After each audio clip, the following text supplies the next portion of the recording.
kaltas, kas labiausiai gadina mūsų gyvenimą, ar tos feministės, kurios griauna tradicijas, ragina moteris daryti karjerą, ar tie vyrai, kurie sunkiai ir nenoriai susitaiksto su savo kaip antrosios lyties jau. Ir vėl, Rūta, tu nori būtinai pakreipti mus į tam tikras priešingas stovyklas. Aš suprantu, nu tau reikia, kad čia būtų... Aš, Rūta, norėčiau pasakyti štai ką, į tą žodį, kad mes feministės. Galima būti verslininkė ar daug dirbančia moterimis. Ir nieko daugiau. Ir aš be abejo niekaip nesu vyras. Ką labai sudėtinga būtų kam. Vadinasi, aš esu feministė. Ponia Rutkellytė irgi yra tokia, nebent jinai kažkokiu mistiniu būdu... Ne, palaukite. Feminizmas tai yra tiesiog moteriškas pasaulio suvokimas. Šitas terminas tokį dalyką. Tiesiog jūs negalite būti vyru. Nu, nebent jūs turite nors ten kažkokias asmeninės, labai originalias pasirinkimo normas. Tačiau aš noriu pasakyti kitą dalyką, į ką mes visą laiką sakome. Mes iš tiesų bandome modernų pasaulį, kuris yra natūraliai pliuralistiškas, tai yra labai įvairus, beprotiškai įvairus. Padaryti, vat kaip yra teisinga šeima, yra teisingas vyras, moteris ten turi daryti tą. Kažkodėl tai man labai juokinga buvo pasiklausyti to kliedesio apie tai, kad moteris turi šiltai apkabinti. Bet man atrodo, aš taip niekaip savo vyrą. O čia, kai vyrui nebereikia jo šiltai. Tai yra tradicinė šeima. Mes orientuojamės į tradicinę. Aš nenagrinėjau tuo atveju, kada kiek išsiskyrė, kiek daktarų yra taip toliau. Jūsų vertybė yra tradicinė šeima.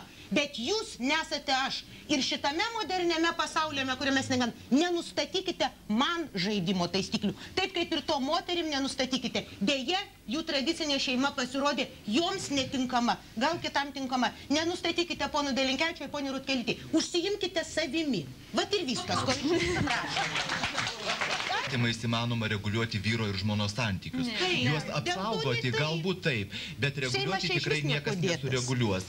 Ir man atrodo, kad didžiausias yra manipuliavimas tai tarpusavio, tai žmogaus lytimi ir lyties fiziologija.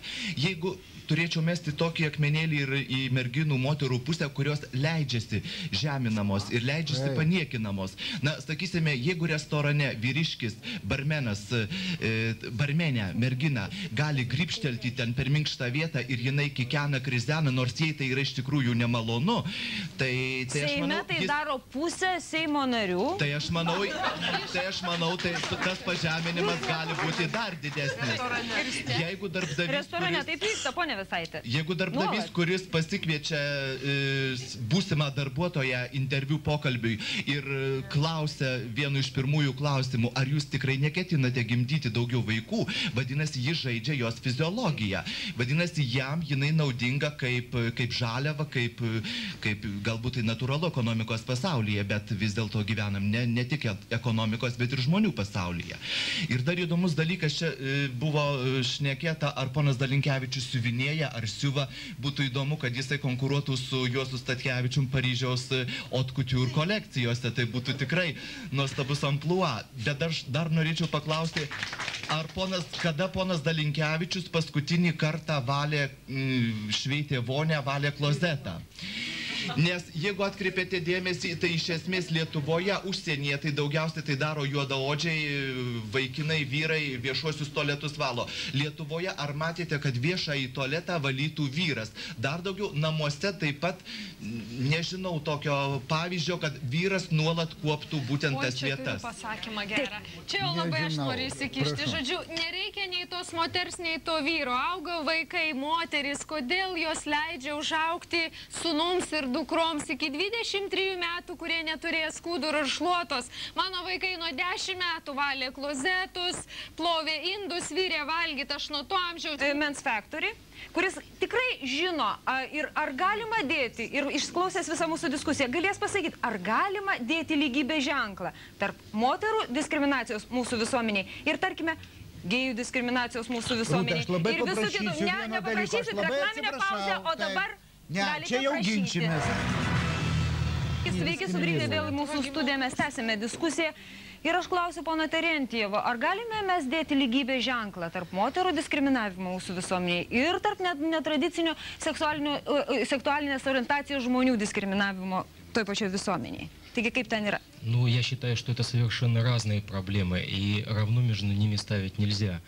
Проблема между мужчиной и женщиной совершенно не похожа между проблемами сексуальных меньшинств.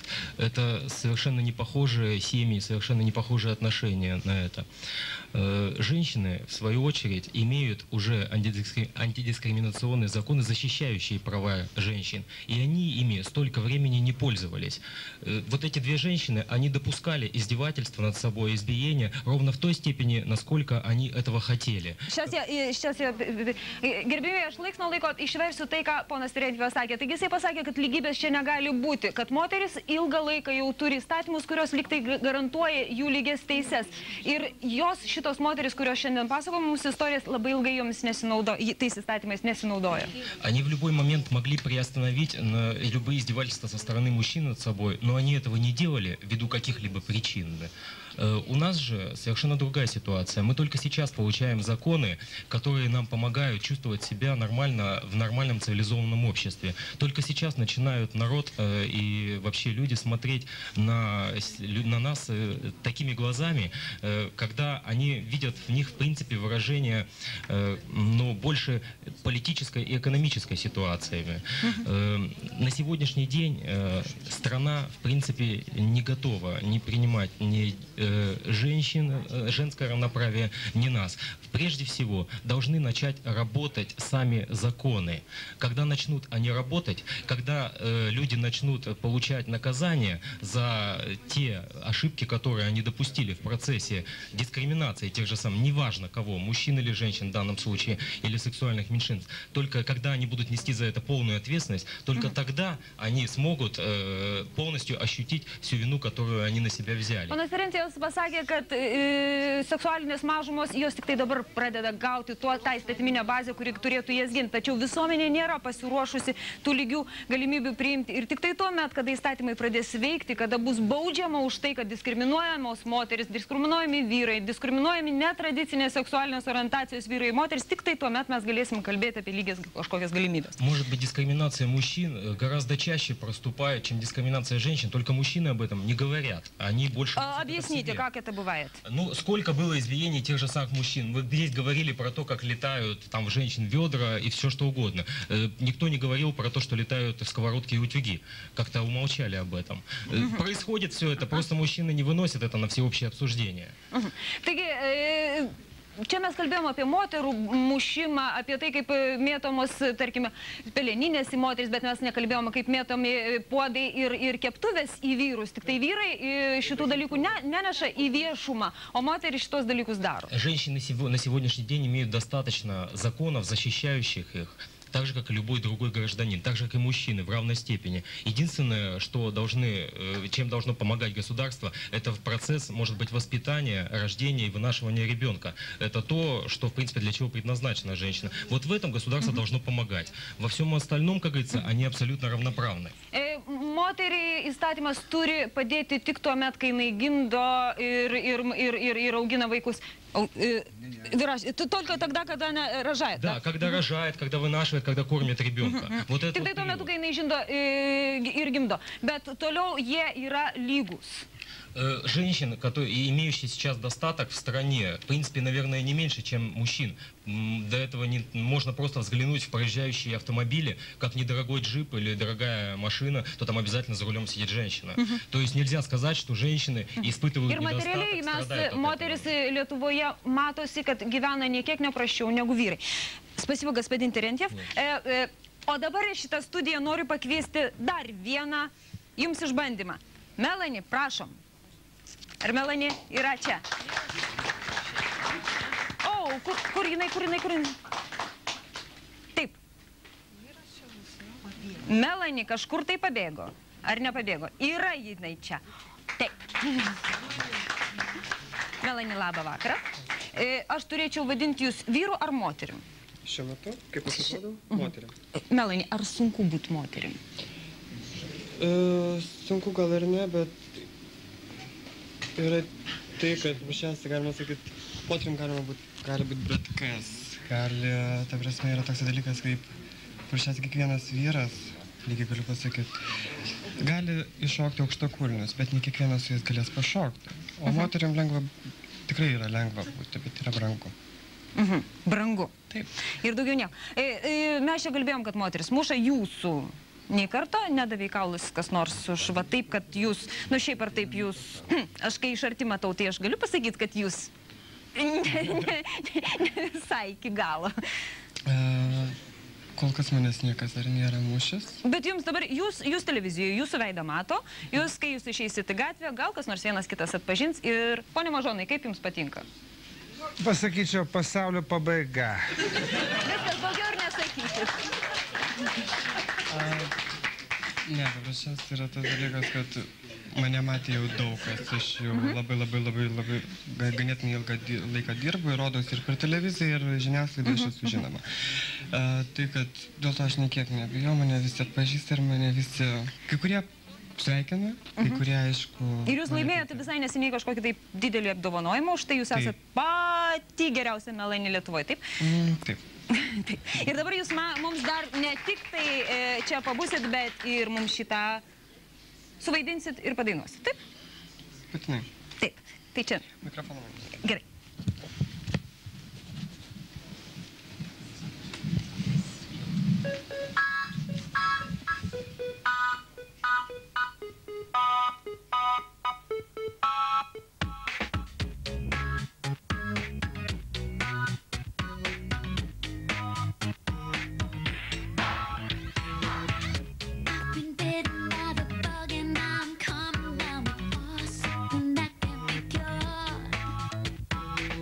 There ain't a doctor in this town who is more qualified than you yet to be so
sakykit, vat, šiaip jau, nu, daugelis vyrų džiaugiasi, kad jie vyrai, o jūs dabar išsirinkot moterišką rolę. Kodėl? Lengviau suviliot? Vaikit, jau kas ne, dėl to, prieščiausia, tai yra darbas. Tai yra darbas, tai yra malonumas. O gyvenime? Gyvenime aš esu vyras. Čia buvo tik tai vaidyba? Tai buvo vaidyba ir tai buvo... Ta prasme, daug kas kviečia save kaip pasilinksminimas ir viskas, kas yra labai madinga užsienį. Kada jūs jaučiatės geriau? Kai jūs esate Melanie ar kai jūs esate visaip? Bet kuo patrauklis tas, vat, čia moteriškumas toks yra?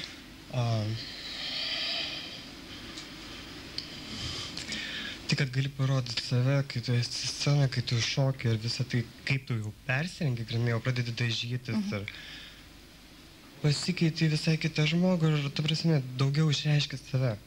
O jeigu jūs būtumėte rinktumėtės vyriškas rolės, tai jums nebūtų taip gerai? Nu, aš nežinau, ta prasme, pagal mano figūrą ir visą kitą, ką žinai, ar aš galėčiau kažką tai vyrišką padaryti. Ačiū labai. Dabar mums reikia tiesiog įtaisyti pono Dalinkevičių mes sugrąžinsim, o ten, jeigu jums nieko prieš, užimkite tą vietą.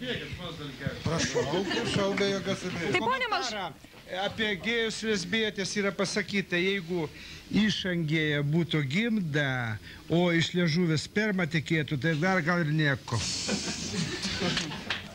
O iš tikrųjų iš liežuvio tik tai auksinės mintys teka, не? Именно поэтому и должны быть приняты законы, когда только за одно такое высказывание по сексуальной ориентации человек должен быть наказан обязательно. Вот тогда он будет уже в следующий раз бояться. В нормальной стране это должно быть. Normalioj šalyje už tokias kalbas jau reikėtų bausti. Pone Mažonai, valstybinė kalba, jeigu galima. Taip. Iš tiesų yra gėda klausyti šito pono, kuris skelbėsi nacionalisto, iš tiesų yra tiesiog kitų nepriimantis žmogus. Aš manau, kad iš tiesų yra teisūs šitie tos seksualinės orientacijos žmonės, sakydami, kad jiems yra iš tikrųjų sunkiau. Ir tarp kitko, kada mūsų visuomenė priims šitos žmonės, tolerantiškai, tai nereiškia, kad mes turime juos atvirsti, tada iš tikrųjų ir daug moterų problemų, kurios yra gerokai paprastesnės. Jūs labai teisingai darote, kad į vieną įstatymą sudedat visas problemas. Aš manau, kad mes čia taip pat sėkmingai galime dar įkišti ir žmonės, kurie dėl vienokių ar kitokių priežasčių netaip nuspalvoti Dievo kaip mes, nu ten dar kažkas tai. Dievas sutvėrė vyrą ir moterį. Nepamirškite, Dievas, kai sutvėrė, yra šventam rašte labai gera. Kur žiūri bažnyčia tada? Palaukite, šventam rašte yra viena labai gera vieta. Pabandykite ją paskaityti. Kristus pasakė mortai, kuri bėgiojo su puodais, atsisėsk ir paklausyk. Taip, ir tai Marijai, kuri jo klausė ir kuri su juo buvo, jisai sakė, tu esi labiau moteris. Tarp kitko, labai įdomi Biblijos vieta. Iš tiesų, nereikia Dievų spekuliuoti. Jis netoks primityvus, kaip jūs norėtumėt. Bet vienas dalykas ten yra esminis. Reikia mylėti kiekvieną, nebūtinai elgtis kaip kiekvienas, bet mylėti net reikia ne tą, kurį žudo. Pone Mažonai, dabar diskriminuodama jūs ir dar daugelį čia esančių, tiesiog mes labai greitai apibendrinsim laidą, nes jau laikas ir skirstytis būtų. Taigi, Marija, kokias mintis? Kokias mintis? Kai paklausiau pono Tirencevo, supratau, kad mūsų gėjai, kaip čia pavydi galbūt moterim tos privilegijos, kad jos gali būtent gimdyti, išnešiot vaikus. Ir daugiau viską kitą, kaip tos vaikus auginti, jie neturi žalio supratimo. Ir kad jeigu moteris leidžiasi smerkti, ta prasme, jinai yra smerkiama už tai, kad jin leidžiasi taip su ją elgtis. Bet kad už jos yra vaikai, aš manau, vyrai šito nesupranta. Kad moteris ne už save kovoja, ji kovoja už vaikus. Kai jinai turi vaikus, jinai yra ne vienas asmuo. Šiuo atveju mes esam penkiese ir penkiese tikrai aš neturiu kur išeiti, niekas manęs nelaukia ir mano vaikų. Ačiū, ačiū Marija. Taip, Aušrinė, trumpai. Taip, irgi įsivaizduoju tokią situaciją, panašiai kaip ir Marija.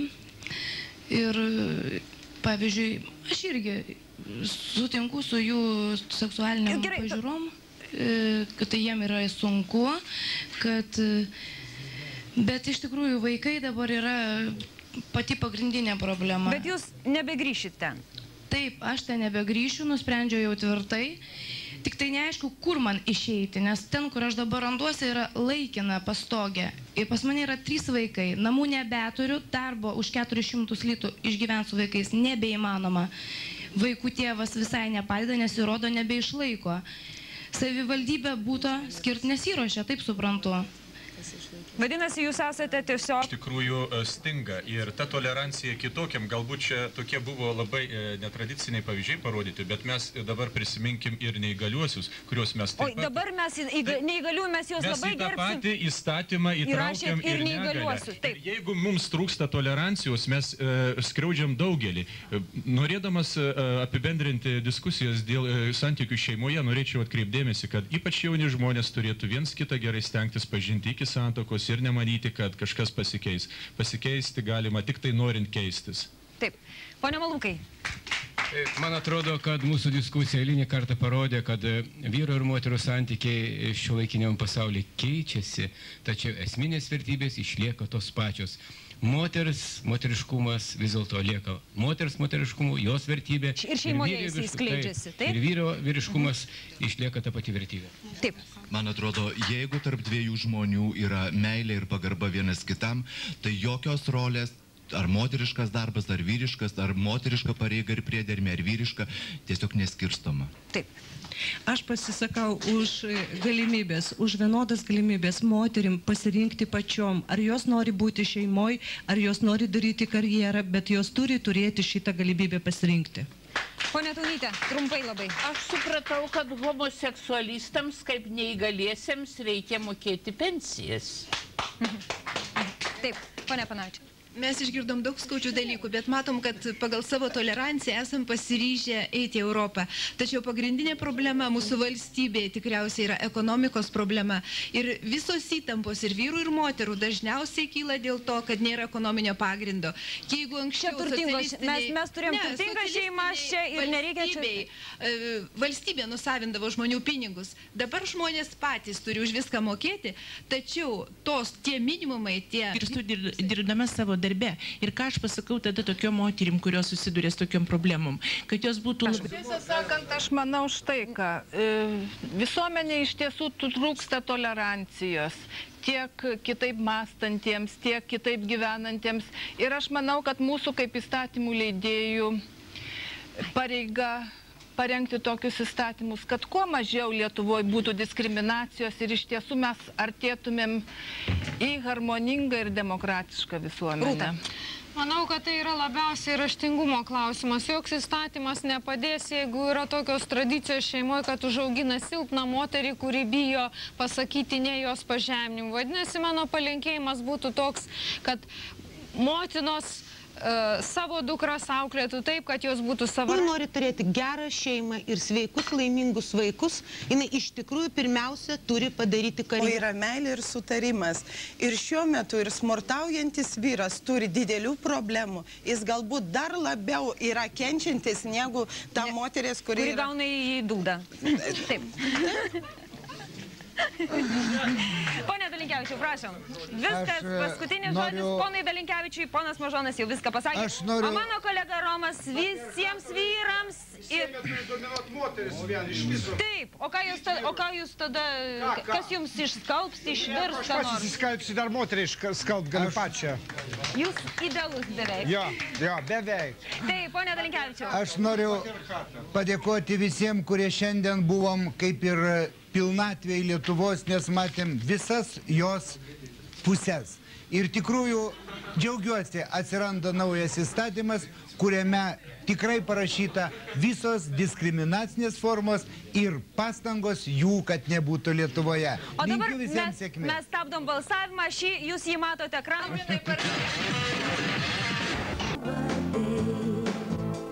Kai nieko nebelauks ir leisiu vėl išeit, sakydama Studijoje moteris, kuri mūsų laidoje sužinojo, kad jos sūnus yra gėjus. Kaip jį tai reagavo, sužinosite po pertraukėlės.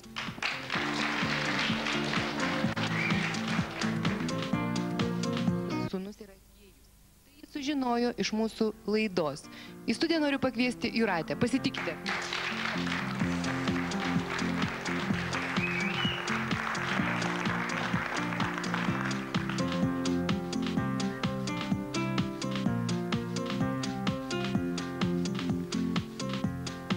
Sakykit, prašau, kada jūs sužinojote, kad jūsų sūnus yra gėjus? Šiaip tai man tas nujautimas jis buvo seniai. Nu, ne tai, kad seniai, bet vienu žodžiu, bet kada per jūsų studiją pamačiau aš laidą ir pamačiau, kaip prisistatė Melanie, tai tiesiog tapo man kaip ir pradėjau aš save tam ruošti. Sūnui atvažiavus aš paklausiau jo, ar kartais nėra taip, kaip aš jaučiu. Tačiau jisai neišdrįso man pasakyti taip. Ir kaip tik po to mūsų pokalbio pasirodė šita laida. Ir tai buvo kaip užtvirtinimas tą, ką aš jaučiau. Man iš tiesų labai gaila, kad jūs tai sužinojote iš mūsų laidos, o ne iš savo sūnaus. Ir vis dėlto, kai mes jį kalbinome, mes žinojome, jog jis yra pilnametis. Ir iš tiesų pats jisai pripažino, kad jis yra gėjus ir pats panoro dalyvauti šioje laidoje. Reikia kalbėti gana plačiau. Tai yra vis dėlto iš kur tie žmonės, iš kokios socialinės aplinkos ir kas jie tokie, kodėl jie paskatina. Aš, pažiūrėjau, visiškai nesuprantu, kodėl Andžejus nepasakoja apie savo šeimą, apie savo seserį, kuri dirba Lenkijoje, lesbietė, kažkur tai kitam dalykuose. Kodėl jisai nepasakoja, kad jisai su eks, kur buvusią pravardę Orbakaitę, išsiskyrė gana kitom aplinkybėm. Tęsiam. Viskas labai įdomu darosi. Nes aš to galiu pasakyti, kad tu prisipažinai meilėje, mano meiliai, būdamas eks, kaip buvusios Orbakaitės bute. Aš girdėjau, už tavo nugaros aš stovėjau, o tu sėdėjai ant kelių, sakai, aš tave be galo myliu. Po to išeina, kad tu myli paskui Orbakaitę, paskui išeina, kad tu myli Žabą, paskui išeina, kad mane myli. Tai aš kažkaip jau tose meilėse ir tose intrigose labai pasimetęs esu. Tai vis dėlto noriu paklausti, tai iš kur ir kodėl jūs nujautėt, kad jis yra homoseksualus?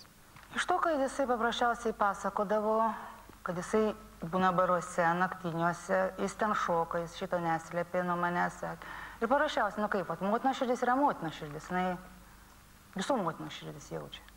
Jaučia, bet paprasčiausiai pats faktas būna tada, kada iš tikrųjų pasakoma yra taip.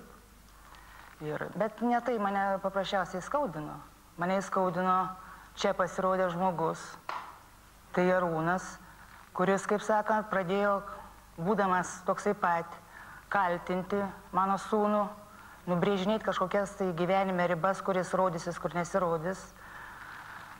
Jis palėtė mane, palėtė asmeniškai mano šeimą ir tai mane daugiausiai įskaudino. Tai jūs turite omeny, kai sakot, kad palėtė jūsų šeimą, jisai taip suprantu, kad jūs turite omeny, jog jis paminėjo ir jūsų dukterį toje laidoje. Nu, mano šeima. Žodžiu, jisai paminėjo ir jisai pasakė labai konkretų tekstą apie jūsų dukrą. Dabar kalba eina apie mano sūnų ir apie mane. Ką jis apie jūs pasakė? Tai paprasčiausiai, kad aš ten kažko tai linkėjimų siunčiu, kam ar nesiunčiu vienu žodžiu. Nu, ir iš vis, kas davė teisę jam čia, laidoje, kaltinti mano sūnų. Jeigu aš jo nekaltinu, kas... Tai žodžiu, tai kaip ir nebuvo jums surprizas, kad Andrius yra gėjus. Tai nebuvo jums naujiena. Aš žinau tik vieną dalyką, jisai yra mano sūnus. Ir tą aš... Tai jūs dabar atvykote į laidą šią ko? Kas jūs labiausiai skaudino? Ar tai, kad jūsų sūnus yra gėjus? Ar tai, kad jis pasirodė... Aš atvykau į tą laidą tam, kad paprasčiausiai aš nuvažiavau pirmadienį į Vilnių, susitikti su tuo žmogumi, kuris brėžia ribas mano sūnui. Ir ko jūs jo paprašėte? Paklausiau, kas davė tau teisę šitoj Nomėdos laidoj, kaip sakant, lies mane, lies mano dukterį, lies mano sūnų. Kas tau suteikė šitokią teisę moralinę? Pačiam būtent tokiam, pilti ant kito ir dar nubrėžinėti ribas, kur tu būsi, kur nebūsi. Ką aš sakau visada? Susipažinęs. Aš niekada nemeluoju ir aš esu be galo kerštingas, jeigu jūs perlipsit mano žmogiškumo ribą. Tu Andžėjau, Andželika, ar dar kaip Andriau, tu peržengai tą. Tu mane be galo įskaudinai ir tu visada sėdėsi Lietuvoje ir galėsi gyventi Kaune ir būti šau dama, kaip Orbakaitė bus Lietuvoje, Vilniuje, o tu Kaune. Prašau. Tavo tėvai apie tai žino, ko tu užsiėmė? Dabar taip. Dabar taip, kaip jie į tai reaguoja? Kol kas, aišku, dar nelabai susitaikė, bet... Bet vis dėlto, tu jiems pats apie tai pasakė ir jie iš kur nors sužinojo. Nes aš žinojau, kad anksčiau ir vėliau bus arba Orbakaitė, arba pasakys jiems. Tai aš geriau paskui pats. Tai kaip tu jiems tai pasakėjai? Kad tu esi gėjus? Taip. O kaip jie tai sureagavo? Mano mama gal per daug yra tolerantiška, jinai, ta prasme, nutilėjo ir... O tėvas? Ir po šią dieną jinai linkėjimus siunčia visada mano naujajam draugui. O tėvas kaip sureagavo? Normaliai. Normaliai. O galime paklausti, kodėl tavo mama nesiuntė linkėjimus Arbakaitė? Juk tokia meilė buvo, bet nesiuntė. Net Arbakaitė nežinau, kur tu gyveni. Man teko tavęs ieškoti kaip detektyvų Sherlockui Holmesui. Juk tokia meilė buvo. Dabar naujam tik tai 2 savaitės jūs gyvena, siunčia linkėjimus, tokia gražiai idilė. O Arbakaitė, kodėl tu tada nesiuntė? Vat šito man nesueina. Man gyvenime aš niekada nemėgstu paslapčių ir tų nutylėjimų. Dabar noriu tada paklausti vis dėlto, jeigu mes dar grįžtam prie to paties, ar jūs pati jaučiatės įskaudinta sūnaus, kad jūs ne iš jo sužinojote šią žinią? Ne. Jūs nesijaučiat, jūs manot, kad tai yra tvarkoje. Ir sakykim tai, kad gal jūs galėtumėt papasakoti tada truputėlį, kaip jūs auginate Andrių? Nu, paprasčiausiai, kad neatvažiavau aš tam klausimui asmeniškai dabar gilintis į Andrių ir į jo vaikystę. Nu, ne jis mane įskaudino. Andrius jūsų niekada ir niekaip neįskaudino, o jūs pati, Andriaus, nesate įskaudinus. Nes iš tiesų jisai prisipažino laidoje, jog jis yra netgi gėjus, sakykime, ne nuo vaikystės. Ir kad jis nusprendė jo tapti. Ir aš jūsų klausiu tada, sakykime, jūs iš tiesų nenorit, kad Andrius jūsų atsiprašytų, o jūs pati... Mes jau su juo atsiprašym, susitaikėm ir čia kalba nevyksta apie mano, ne jis mane įskaudino šioje laidoje. Šioje laidoje įskaudino mane žmogus, kuris visiškai nepažįsta nei manęs, jis mažai pažįsta ir Andrių, ir va tai, kad jisai, ką jis šiai sakė, tai mane įskaudino. Aš dėl to čia atvykau į laidą, ne dėl Andriaus aiškinti. O tai, kad Andrius įskaudino Arūną, kaip aš supratau laidoje, nes mes kalbėjom apie tai. Tai va čia tegur liečia tik tais Andrių ir Arūną. Bet kodėl turi būti paliesta aš, sesuo Andriaus? Kodėl? Kas davė teisę? O šito aš noriu paklausti. Kas jam davė teisę? Ir aš jo paties paklausiu. Deja, šitas žmogus, jis paprasčiausiai čia prisistatęs, čiut ne pačiu Dievu pasirodo, jis neturi jokio darbo, jokio užmokesčio, iš vis jis negali nieko ten išlaikyti, jis pasmerkimą gavo nuo visų savo aplinkinių draugų, nusibrėžė pats savo ribas ir netgi nesiteikia niekiek gailėtis už tai, kad jis paprasčiausiai įskaudino mane, jis žiūri į akis, jisai reikia, kaip sakant, Andrius kaltas, o palaukit, galvoju, sakau, tai prie ko tada čia esu aš? Jis įskaudino paprasčiausiai mane, mano dukterį, mano sūnų ir net nesiteikia dėl to net niekiek gailėtis. Ir vis dėlto, tada dar kartą grįžkim prie pačios, sakykime, atsiprašymo idėjos ir dėl to, dėl ko mūsų gyvenimai kartais ima ir pakrypsta. Ir sakykime, dėl to, kad Andriaus gyvenimas pakrypa būtent taip. Ir jūsų dukters būtent taip. Kaip? Na, sakykime, nežinau. Ar jūs pati nesijaučiate kalta dėl to? Aš pranešiu aiškiai, aš čia atvažiuoju netaikyti su savo sūnum. Jūs nematot? O paklaus klausimo, kaip drįsta per šitą laidą atėjęs žmogus, kuris nepažįsta manęs, nepažįsta mano dukters asmeniškai, pateikti šitokius kaltinimus. Kas už tai turėtų atsakyti ir atsiprašyti? Kokius kaltinimus? Tokius, kuriuos aš girdėjau čia laidoje. Kokius? Kokius konkrečiai? Taigi jūs pati tai žino? Ne. Kokius? Pasakykit, kokius? Čia tardymas. Aš ne teismo laidoje, aš Nomėdos laidoje. Jokių būdų. Už tai jūs ir nedarykite teismo čianai. Iš tiesų, jeigu jūs iš tiesų labai piktina šitą situaciją, aš tikrai jums rekomenduoju išeiti paskui jūsų sūnų, jeigu jums nuo to bus lengviau, nes aš matau, kad iš tiesų mes truputėlį kitokio pobūdžio laidą įsivaizdavome ir mes darėme laidą štai kaip Jonas su mama. Jie matė, apie ką pasikalbėti. Aš sakiau, kad aš asmeniškai noriu pasakyti tai, ką noriu pasakyti, o ne tai, ką man čia lieps sakyti. Jokių būdų. Tai va. Tai jeigu jūs piktina šitą situaciją, tai jūs galite tikrai išeiti iš čia.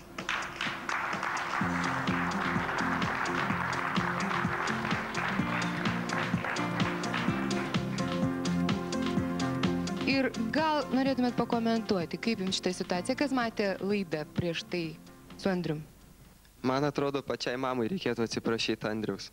Už tą, kad čia įsišoko visai be reikalo ant savo sūnaus ir ant jūsų. Galint padarė pati klaidų gyvenime. Ir jinai pati turi atsiprašyti Andriaus ir visos šitos laidos. Po pertraukėlės mūsų studijoje vaikinas, kuris nori atsiprašyti moters, kuri jį augino. Likit su mumis.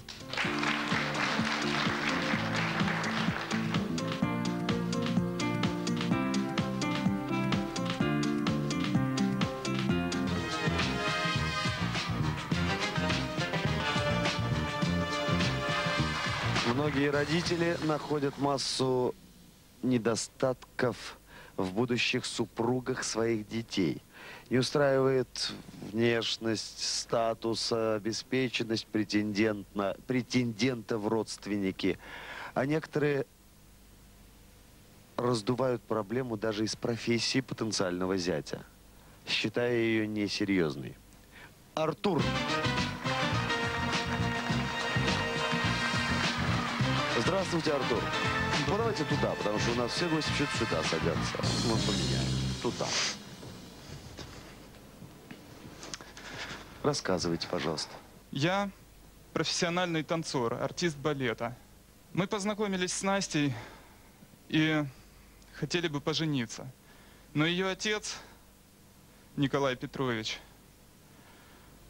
против наших отношений, и его единственное желание, чтобы мы расстались. Он мотивирует это тем, что якобы артисты — это вечно бедные, там, нищие люди, какие-то чуть ли не полуголодный образ жизни. Да где-то он прав, мы же с вами знаем это, да? Но, к счастью, я не могу себя отнести к этой категории, потому что в свободное время я работаю в закрытом элитном клубе.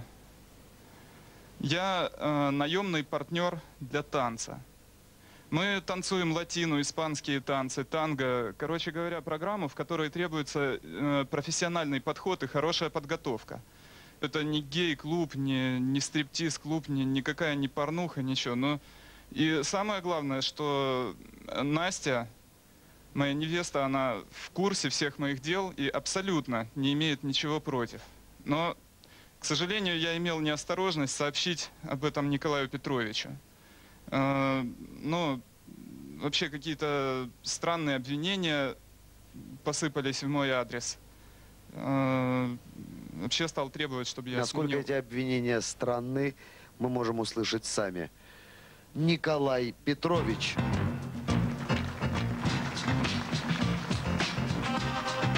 Здравствуйте, Николай Петрович. Проходите, пожалуйста. Мы пытаемся понять на первом этапе знакомства всех участников нашей программы. Мы выслушали. Мы теперь хотим послушать вас. Что я могу говорить с каким-то пи***нком? О чем я буду говорить? Хватит вообще грязные инсинуации какие-то производить. Знаете, вот, скажем, в мой адрес, в адрес человека, работающего на телевидении, такие же оскорбления тоже сыпятся. И я каждый раз, я устаю, но я каждый раз вынужден. Нет, я не говорить я. Вот давайте спросим. Мне вы кажется, гомосексуалист? Да нет, конечно, Нет. я нормальный человек. Если я тебя еще раз увижу в обществе своей дочери, у меня хватит ума и силы попереломать тебе ноги. Да что вы несете вообще? Ясно, спасибо большое. Последний вопрос перед тем, как мы обратимся за помощью к нашему залу. Род вашей деятельности, извините. Инженер-строитель. Инженер-строитель? Да. Дамы и господа, что вы думаете? Да что вы, родители, вечно лезете со своими советами? Пусть молодые люди сами выбирают, где им работать. Так вот я за свою жизнь, я по образованию строитель, я за свою жизнь только строю, а они вот своими темами разрушают то, что я строю. Я считаю, что в закрытых клубах не может быть нормальной работы. Просто там что-то В смысле, будет нечисто. нету вентиляции? Ты это... Нет. Чего? То, что Почему клубы нормальной закрыты, работы там, быть не значит, может? что-то нечисто просто. Так как ты сам зарабатываешь приличные деньги, как ты сам говорил, значит, найдите квартиру и уехайте.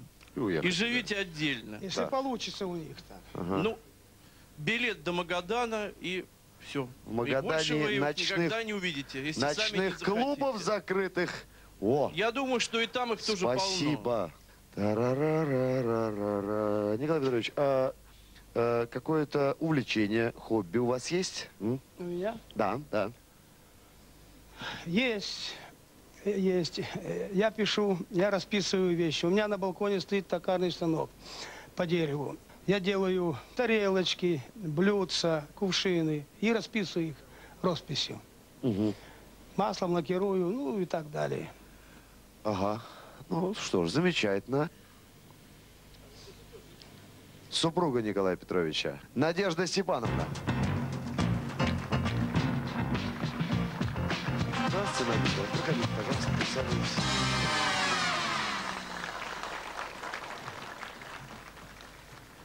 Ага. Вас слушаем. Коленька, почему ты нападаешь на Артура? Мы с тобой как говорили, ведь это прекрасный молодой человек. Не пьет в наше время, не курит, занимается своим здоровьем. Ведь какой он будет хороший семьянин для своих детей? Почему? Ну, потому Почему что он тебе у не меня нравится? есть какие-то понятия, убеждения в этой жизни. Но ты понимаешь, он ведь танцор, это профессия какая? Интеллигентная. мужская это профессия. Ну, это интеллигентная, красивая профессия. Потом он он хороший делает мне массаж. Чем он тебе не нравится? Ты хочешь, чтобы, например... Я хочу одно. Я хочу, чтобы он бросил вот это свое дерьмо, куда он ходит, в закрытые эти помещения. Тогда я буду о чем-то говорить. А то, что он делает массаж, как вы к этому относитесь? Вот. Это отдельная тема. Мы с этим еще разберемся. Это мы дома поговорим. Но он прекрасный танцор. Я представляю эту интеллигентную беседу.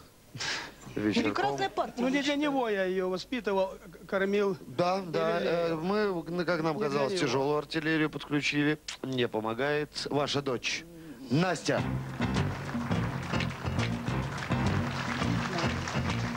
Здравствуйте, Настенька. Уж такой сыр-бор тут за вашего танцора. Ну что, пап, меня взяли в модельное агентство. Я модель. Да? Да. Сейчас Я папа, тебе принесла по-моему... фотографии, смотри. Смотри, пожалуйста. Маме очень понравилось. Да, прекрасные фотографии. А то, что обвиняешь Артура, это неправильно. Можно Диме посмотреть, да? Это хорошая работа. Я вижу. И это не грязный бизнес, как ты это называешь. И как давно это у вас все? Недавно. Да. Как у мамы начался массаж, так дочку взяли. Вот, да, можно и меня полискать? Прекрасно, Будете да, добры? ну Дома мы будем разбираться. Смотрите, что можно здесь возразить? У них прекрасное будущее. Они занимаются вместе, как говорится, одним делом занимаются. Вот без вас все решили, Николай. Да нет, это не так же. Тогда затрудняюсь, что-то мы, видимо, подводим итоги. Дамы и господа, знакомая Николая Петровича Евгения. До последнего мы пытались выкрутить этот сюжет. Не понял. Где я сяду? Здесь, пожалуйста, где вы скажете, там и сядете. Не понял. Мне кажется, что теперь мы подводим итоги. Ты мне на один вопрос ответь. Зачем ты соблазнил мою дочь? Зачем ты ей предложил выйти замуж? Папа. Ну, это... Что она мерит? Пап, как это Я называется что вообще? намерен? Что Как это она вообще? мерит? Как это вообще? Вы спросите, откуда он меня знает. Откуда? Если он знает, что я Женя. Ну, в нашем Я управлении буфетчица работает. Так.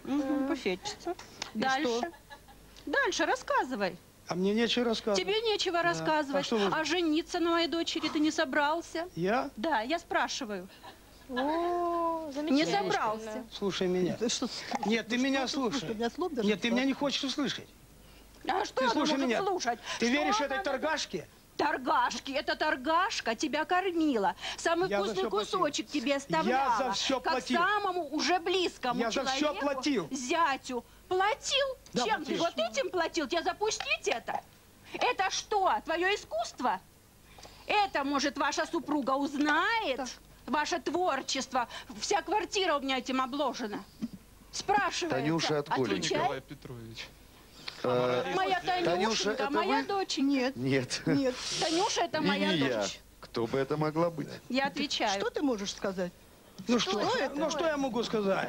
Подписи ведь А посмотри. сказать нечего. Обещал жениться. Кошмар. Весь подъезд его Кошмар. знает. Я иногда Так свои весь работы сдавал в подъезд его комиссионный встречает. магазин. Честно, Ну что, они из комиссионного пришли? Ну не знаю, ну Ну, я не знаю, как это же твоя подпись. Проходимке это все очутилось. Здравствуйте, оказалась теперь проходимка. Танюшенька моя доченька, я Евгения уже его прямо родственники, и теперь я проходимка. Веришь? Я Как не верить? проходимка. Как не верить? Это то, что все подарки бы Весь мой подписываешь. подъезд знает этого негодяя в лицо. Весь подъезд знает, что уже свадьба. Да она не может свою дочь пристроить, у нее дочь дебилка, она не может с ней разобраться. Да при чем? Дочь дебилка. Как у нее очутились эти подарки? А Танечке, Танюшеньке ты пишешь, что ты не написал Ну посмотри в мои глаза, я тебе хоть раз врал? Дочка, посмотри. Он, оказывается, женат, он, оказывается, не собирается разводиться. Ну, что будем делать? Он вдовец, бедный, Не несчастный расстраивайся. вдовец. Все, я тебе все объясню. Пожалейте Я его. все объясню тебе, да. Пожалели. Я Дома всё ты мне, может, объяснишь. Дима, это вам. Дарю. Спасибо. Подожди, мам. Не расстраивайтесь. Ну и что? Скажешь теперь? Вы оказались самым настоящим подлецом. Мало того, что хотели разрушить жизнь молодому человеку и дочери, оказывается, еще молодой девчонка, больше да? говорить уже не о чем. Ну вы много чего не знаете. Да. Это вообще потрясающий папаша, у меня нет слов. Ну, найди Ну, пару. совет ему да любовь, либо с женой пусть помирится, либо вот с вашей дочерью, вот буфетчицей. Да хватит, пусть мирится. Теперь пусть мирится. Женя. Мирись. Ну, раз обещал, должен жениться. Как выясняется, подходит далеко не каждому.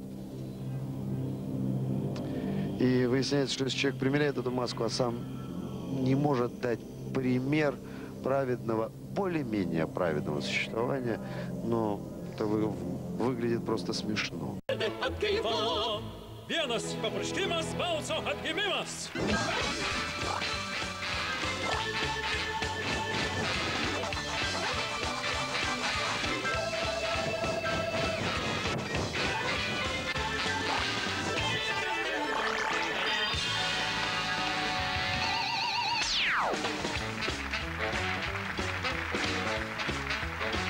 Labas vakaras, nežinau. Man labai džiugu pranešti, kad mes jūs galime pradžiuginti pačiomis šviežiausiamis naujienomis iš šalies politinio kultūrinio gyvenimo. Naujienų dabar, kaip žinia, labai daug. Kaip sakoma, kaip diena, taip naujiena. Naujienų dabar daugiau negu savaitėje dienų. Gyvenimas verda, gyvenimas kunkuliuoja. Kunkuliuosime ir mes, todėl šį vakarą jūs išvysite.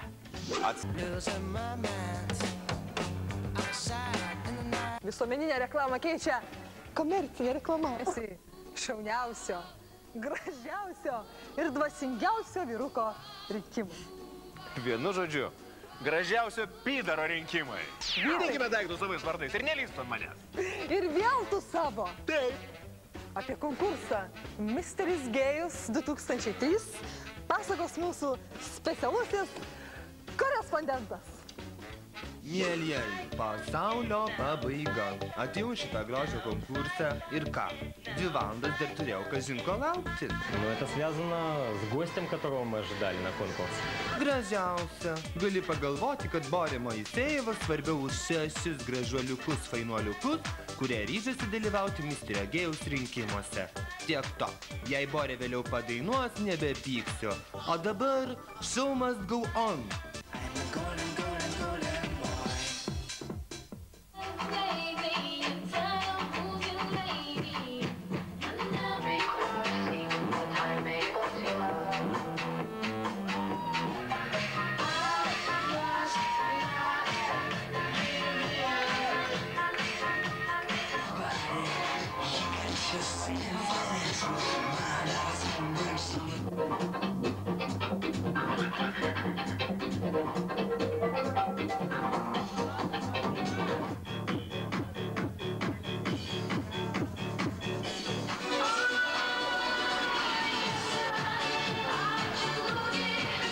Šou, mėlieji mano, tikrai kietas.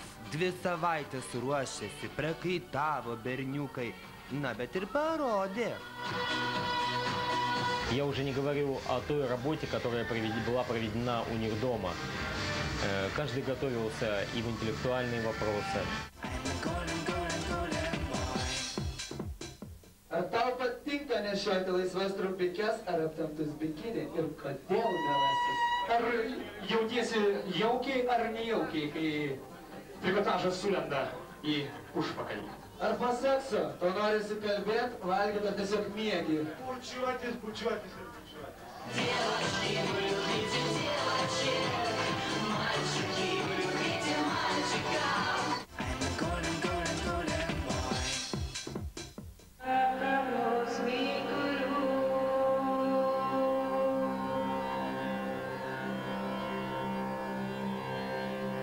Chatram Chamaryo Yugam Vijayikam Chavanashikam Nirmalam.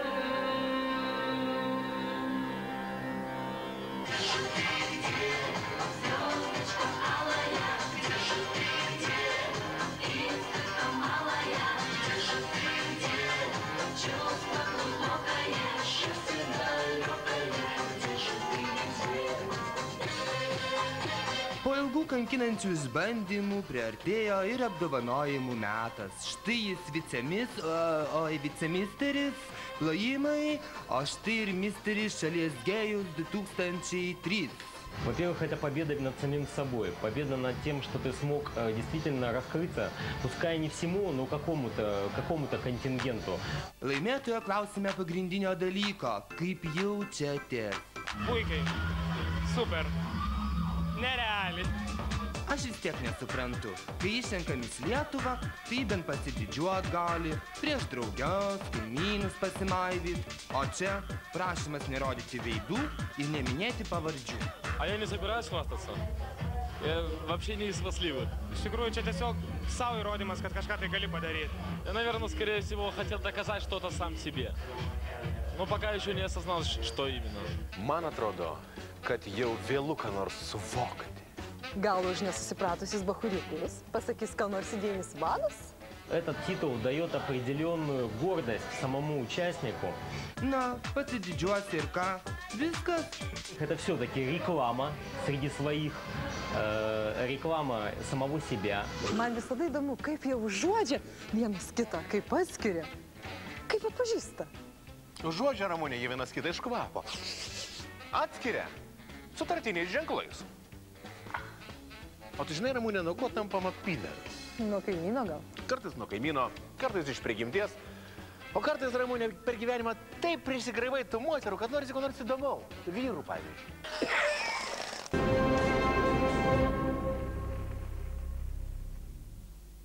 Sveiki. Eteryje pavojinga zona. Ištikimiausiams laidos žiūrovams šiandien esame paruošę siurprizą. Laidos pabaigoje pamatysite pirmąjį politinės hipnozės seansą, kurio metu sužinosite tikslę datą, kadagi iš tiesų atsistatydins Rolandas Paksas. Tuo metu, kai Seimas ruošiasi prezidento apkaltos procesui, vienas viešas, unikalus apkaltos procesas jau vyksta. Kražių miestelio pastoracinė taryba kaltina Zakristijoną nuodėmingų gyvenimų. Bažnyčios tarnas buvo atleistas iš pareigų po to, kai pradėjo gyventi su žinomu estrados dainininku Aidu Maniku, po to, kai buvo įtartas vagyste iš aukų dėžutės, po to, kai buvo įtartas dar daugeliu bažnytinių nuodėmių. Netrukus jūsų laukia išskirtinė galimybė pamatyti unikalų bažnytinį apkaltos procesą.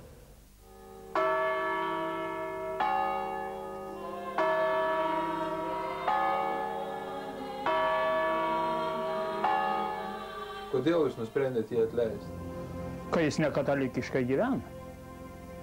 Pas katalikų nepriimta taip yra, kad vyr su vyru gyventų. Pas mūsų ir priimta su moterį gyventi. O jeigu jis pažeidė tokius dalykus, kai jis neverts nei žemę vaikščioti, jis ir taip į bažnyčią neverts įeiti, ne tik, kad dar tarnauti prie altoriaus šventą.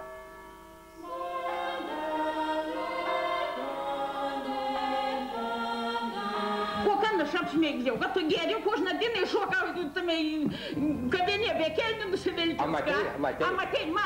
Kas matė? Šitai paklauskai dar buvo tuo Stanevičiai. Kokia Stanevičiai? O, Staniulėlė. Staniulėlė? Ji nepasako, ir tu mane už plaukų tampė. Ką? Yra tokia... Kietas turėk, aš tik nenoriu, aš tau su tam pačiu konfliktu. Nelip man galvos ir nekalbėt tokių nesąmonių. Eik tu. Negali tokių nesąmonių. Eik. Kražių miestelyje bręsta sukilimas. Švenčiausios mergelės nekalto prasidėjimo bažnyčios zakristijonas šiandien ne tik žodžiu, bet ir teismais kovoja su jį iš darbo atleidusią Kražių pastoracinę tarybą su klebonu ir kitais bažnyčios ginti stojusiais miestelėnais. Ištrauka iš pastoracinės tarybos išvadų. Atleisti zakristijoną Kęstutį Zybartą iš užimamų pareigų dėl nekatalikiško jo elgesio, be to reikia atskirti nuo klebono zakristijoną, kuris turi polinkį vyrams. Tai, kad pas jūs yra atvažiavęs draugas Aidas, tai, kad jis pas jūs gyvena, tai galėjo tapti viena iš priežasčių, kad jūs atleido? Nes kadangi aš taip suprantu, dėleiskime, taip tai ir padarė šitą laikraštį. Tai padaryta dėl to, kad nuo klebono norėtų atskirti polinkį vyrams. Parašyta. Turinti Kęstutį sakė parapijos pastoracinio komiteto garbės narė, kuri niekada nėra buvusi pastoracinio komiteto narė. Juzefa Ramanauskaitė. O tai būdavo, gal jūs vaikščiodavot po miestelį tenai su kažko, ten ar kavinėse jūs ten matydavo su draugais kažkokiais, ar... Tai aš turbūt visą laiką turiu ratę, tai ir būna ir merginų būna, ir vaikinų būna, ir būna ir pagyvenusių žmonių būna, ir vidutinio amžiaus būna žmonių. Aš vis turiu suprantat, nes kadangi kažkaip zakristijonas, aš vis turiu suprantat. Aš, pavyzdžiui, neatskirstydavau žmonės, kur pagyvenęs, kur vidutinis, kur jaunimas. O tai Aidas kodėl dabar pas jūs gyvena? Todėl suprantat, kad jisai nori pabaigti visą tą muzikinę turnyrinę sabotatūrą. Jūs jį jau senai pažįstat, jūs draugai? Jis labai man senas yra draugas. Ir labai senas yra draugas yra man. Tai dabar aš irgi norėčiau paklausti parapijos žmonių, tai gal aš negaliu iš vis nieko turėti tokių draugų. Tai gal reikia man išeiti į vienuolyną, bet išeiti į vienuolyną irgi visi ten irgi vyrai yra, tai reikia į moterų vienuolyną nepriims. Tai aš nežinau, kur dabar reikia man eiti. Tai belieka tik vienas variantas į dangų. Bet dangų ten irgi visko sutiks. Pradėjai visokius striptizus prisigėręs šokti po kavinį. O paskui parsivedi tą Maniką, Aidą. Pradėjai gyventi, jau jis atsivedi bažnyčią, kai žmona pasisvadint garbingiausio vietų, tai jau čia tai pradėjai parapijiečią piktintis visi. O tai taip gali, tai kur žiūr taryba, nu jie atleidom, ką darysiu. Sekdami šių dienų aukščiausių šalies institucijų pavyzdžių, Kražiškiai surengė viešą zakristijono apkaltą. Šiandien čia, Kražių klebonijos salėje, antrą kartą susirinko kone visa pastoracinė taryba. Šį sykį prie paties zakristijono akių įvyks viešas jo teismas. Pavojinga zona gavo išskirtinę teisę transliuoti šio posėdžio fragmentus. O dabar tu klebono lauk ir pučiuk į kojas tą tave laikį. Tu negalėjai būti prie bažnyčios ne kelių mėnesių, ne tik tai kelis metus išbuvai. Ir dabar ne klebonas tave atleido pastoracinė taryba. Ir tu prie kleboną nesiknisk. Klebonas yra savo pareigas atlieka, klebonas Kražiams dirba, Kražiai yra patenkinti su klebono darbu. O čia koks atsiradęs viens, taip nenoriu to žodį pasakyti. Nenoriu tau pasakyti, tu neprašyk, kad aš pasakyčiau. Tu nesykį esi mano girdėjęs, kad jas tok būk kaip žmogus. Tu nesykį esi girdėjęs. Ir aš tave tikrai nepasakyčiau, kad tu toks būtum ištižęs, kad nesugebėtum, bet tu nenori, tu esi blogos valios. Prie bažnyčios negali būti žmonės blogos valios. Paprasčiausiai jūs man pavydėjot. Paprasčiausiai jūs man kažko kerčiat, kažko pavydėjot. Nieko nepavydu, gal aš nežinau. Arba iš burnių, kad rinką vaikeliau. Nesvažiuok vaikelį, nevartykęs ar nedors buvai vienų žodžių. Viskas. Bet nežino vienų žodžių. Žinau, garbė žodis. Vien tik tai savo kalbas. Vesk mane į Maskvą, koks vesk Aš galiu nueiti į Kaliningradą. Aš galiu nueiti į Kaliningradą. Jūs sakot, kad jūs matėt. Mačiau savo žodžių. Dabar jau niekam nepaslaptis, pas buvusi zakristijoną Kęstutį Zybartą jau beveik pusę metų gyvena žinomas estrados atlikėjas, dainininkas Aidas Manikas. Budri miestelėno akis netruko pastebėti nedidelėme kaimo namelėje įsikūrusius ir draugiškai po miestelį vaikštančius du vyriškius. Vietiniams, krikščioniškų pažiūrų žemaičiams tokia vyrų draugystė atrodė didžiausia nuodėmė. Tačiau kražiškiai sukandę dantis tylėjo. Vienas kitam tik pašnapždomis užsimindami apie šį jų akiai nepatrauklų reiškinį. Tylėjo iki tos minutės, kol zakristijono akis netikėtai ėmė krypti klebono link. Ne, su klebonu mūsų santykiai buvo labai geri, nes, supranti, tai žmonės patys piktina, supranti, kad tokia artimo ir zakristijono draugystė žeidė ne vieno kražių kataliko širdį. Ir aš dar tų žodžių nesuprantu. Ką turėjo minti tas žurnalistas, čia iš žmonių jisai, supranti, sudarė tą nuomonę. Kažkokia artimo reiškia klebonų draugystė. Nes kadangi, kaip pasakyti... Klebono ir jūsų dabar. Taip, artimo ryšį, matai. Jau tarp klebono ir manęs jau kažkoks pavydas virsta. Nesako tiesiogiai, bet jau kažką nori priekaištauti. Dėl ko kaip irgi neaišku. Ir sudarykit situaciją, kokie yra žmonės kražiuose. Žaidė kražių katalikų širdį. Ne vieno reiškia katalikų širdį žaidė. O dėl ko, kaip nežinau. Nes kadangi būdavo su kur reikalų būdavo ir būdavo Velykos, visokios būdavo šventės, visą laiką suprantat, zakristijonas ir klebonas pagrindė būdavo. Vardavom dėl tų visų darbų, dėl tų švenčių. Važiuojam gėlių, važiuojame su klebonu, reikia papuošti bažnyčią. Reikia va tą, vėlme su klebonu. Nu, kaip sakyda, kaip yra sakoma mistinų senovės, kad zakristijonas klebonų dešinioji ranka.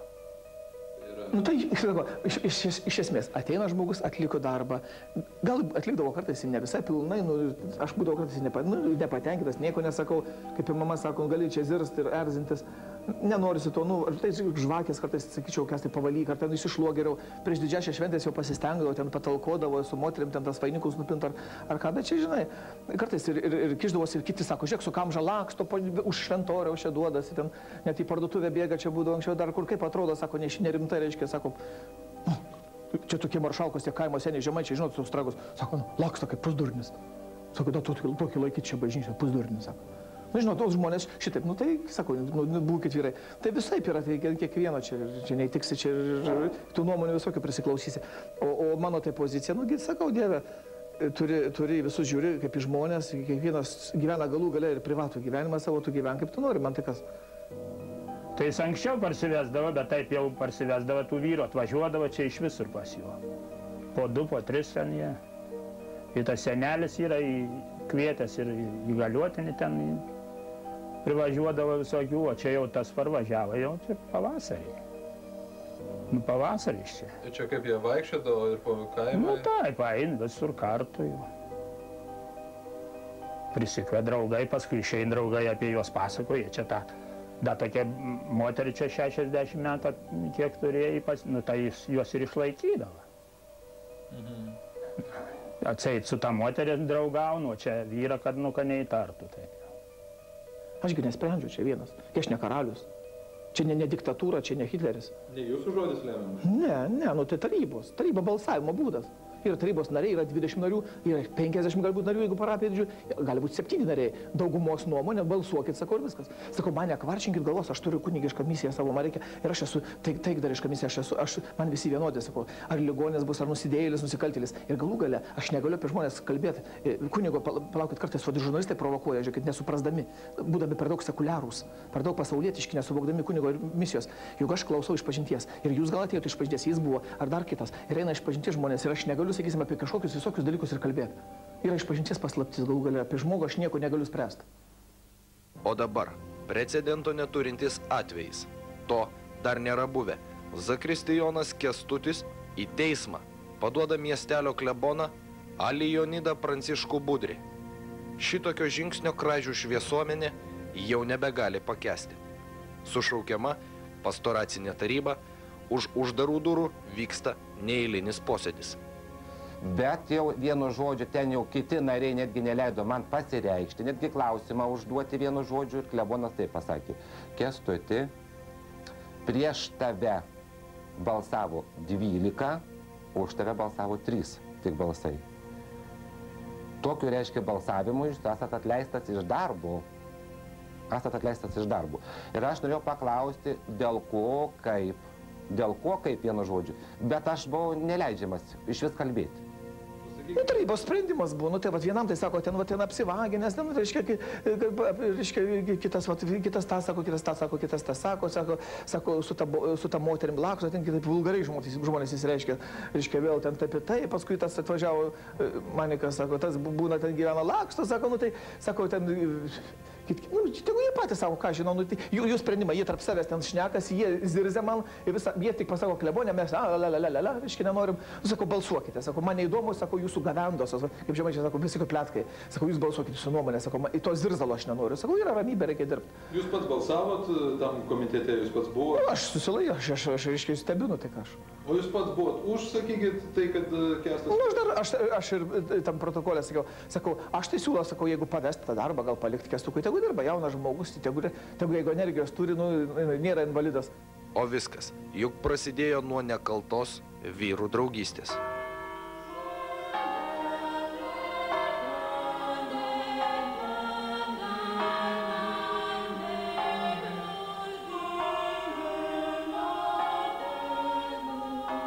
Zakristijonas Kęstutis Zybartas iš Varputėnų į Kražių miestelį atsikraustė 99-aisiais.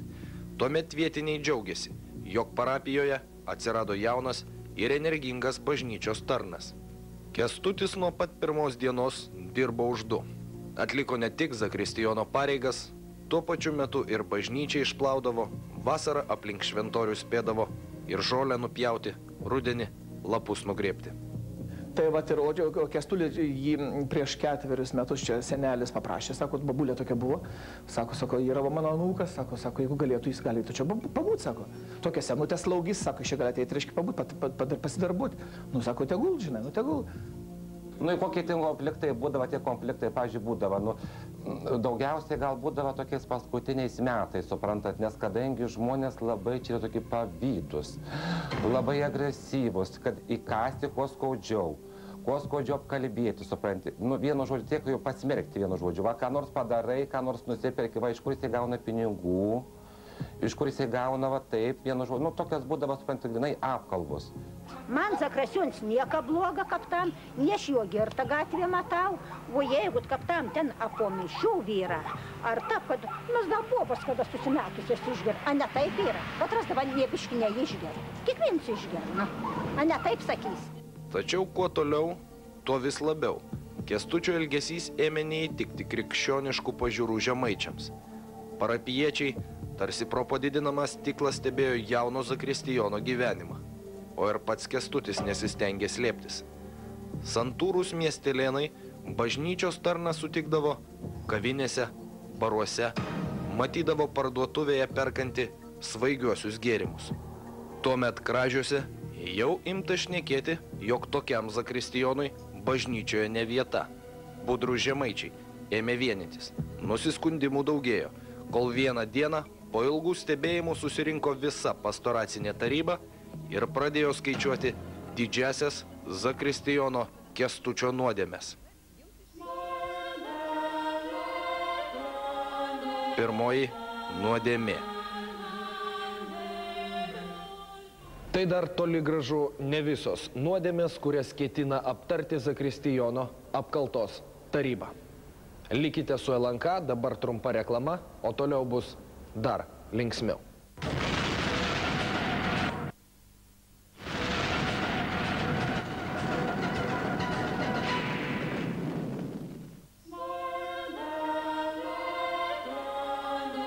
Pirmoji nuodėmė.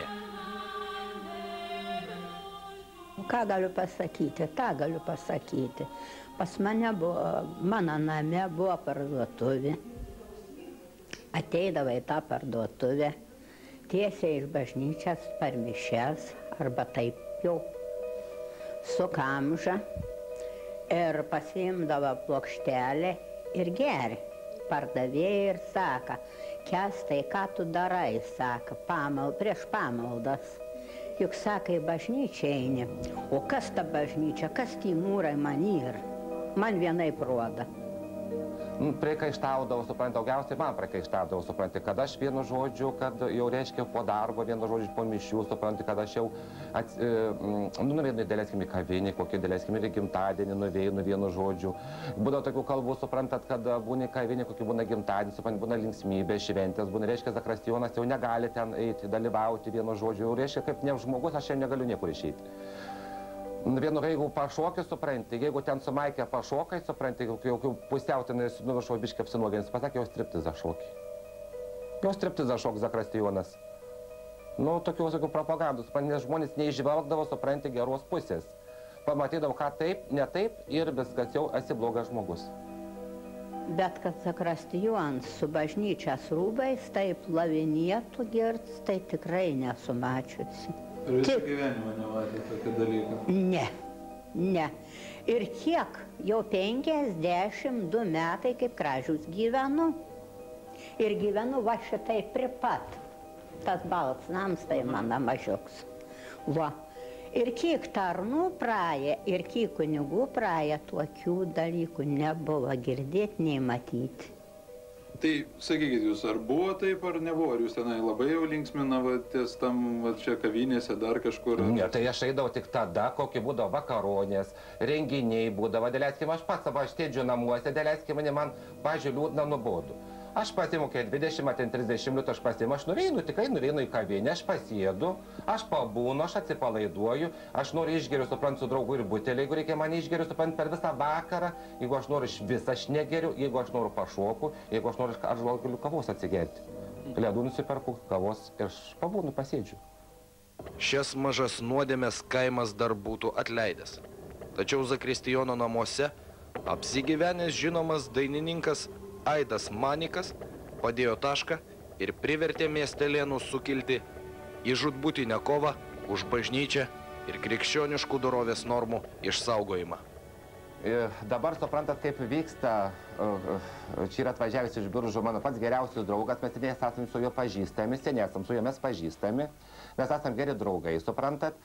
Ir mes, kai buvom nesimatę, suprantat, pirmus metus atvažiuodami, žmonės nepastebėdavo. Kaip aš pirmais metais jis nepastebėdavo, kai jis atvažiuodavo pas manęs. Buvo atvažiavęs per metus pas manęs 2 kartus.